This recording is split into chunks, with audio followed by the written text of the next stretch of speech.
I've been following The Pedestrian pretty much ever since it first got pitched on Kickstarter, with random screenshots of its weird street sign world sliding onto my Twitter timeline periodically for the past year. The basic concept is that you get to jump from street sign to street sign like some kind of Hogwarts painting, taking you on a city-wide tour across industrial zones, university campuses, and busy street corners. And the result is a pretty unique, laid-back little adventure.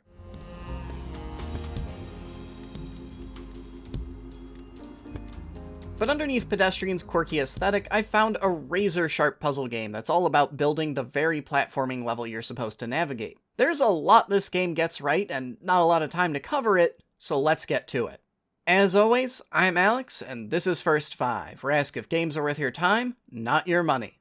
I played a game for 5 hours, and I'm gonna tell you if those were 5 hours well spent. And today, we're playing in traffic signs in The Pedestrian. Before we get too deep into the review, I did receive a free advance review copy of this game, so heads up. So here's some Goldilocks level ridiculous demands. I want you to make me a video game that teaches me how to play it, and I don't just mean tutorialization. Whenever you introduce a new gameplay conceit or a twist on your core loop, I want you to slowly explain it to me with gameplay challenges specifically designed to explain how the concept works, while simultaneously testing my ability to engage with it. But I want you to do all of this without actually telling me the answer, because it's only fun if I get to come to that conclusion myself. But I still want you to help me get there, because if I stomp around for a half hour cluelessly wondering what the hell you want me to do, I'm gonna get frustrated and just turn to a walkthrough. That's one hell of a needle to thread, and basically any puzzle game is going to inevitably miss the mark once or twice. There's a certain point where you have to just accept that you and the developer are not always going to be magically on the same page, and that you'll hit a point or two in any given puzzle game where you just have to muscle through for a bit. But dang it, then a game like The Pedestrian comes along and proves the exception to the rule. Guys, The Pedestrian is a very good puzzle game. It doesn't have the physics-defying or brain-melting gimmick, but it is by far one of the most coherent, consistent, and engaging puzzle games that I've covered. Probably one of the best I'll see all year.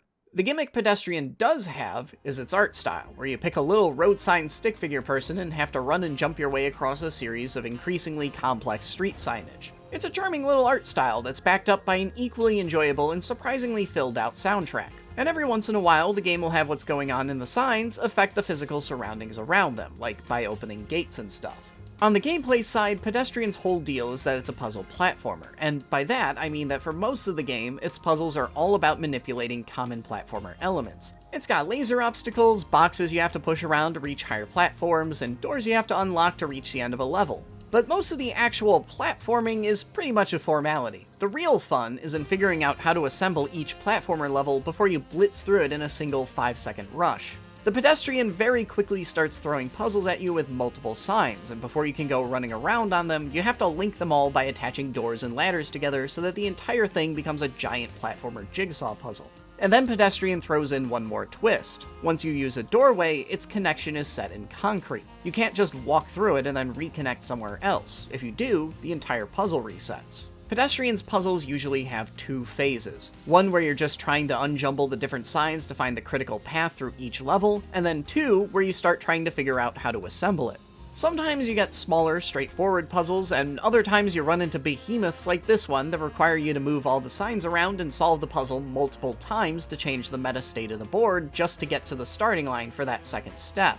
And honestly, it's kind of surprising how well this works. In order to assemble each level properly, you kinda have to be able to hold the whole thing in your mind all at once, which is kind of a daunting prospect. There are so many ways this kind of dynamic could have spiraled out of control to where the possibility space just became overwhelming. But the Pedestrian never slips up even once, even with its most complicated multi-stage monstrosities. But what impresses me more than anything about the Pedestrian is just how satisfyingly it builds on that core loop as the game progresses. It introduces everything from spark plugs in the environment you have to manipulate to these tunnels that let you hop directly between 2 overlapping signs. Even when the Pedestrian starts breaking its own rules by introducing the ability to lock a room so that it doesn't change when the rest of a puzzle resets, its twists always evolve the game's central conceit in interesting ways. I have exceedingly little to critique with the Pedestrian. The camera can be a little unintuitive sometimes when transitioning between signs, but it's such a small nitpick as to barely even register. My biggest complaint comes right at the end, when Pedestrian pulls out one last big surprise I won't spoil that radically alters the entire game, then kinda just ends before you get to explore its final twist.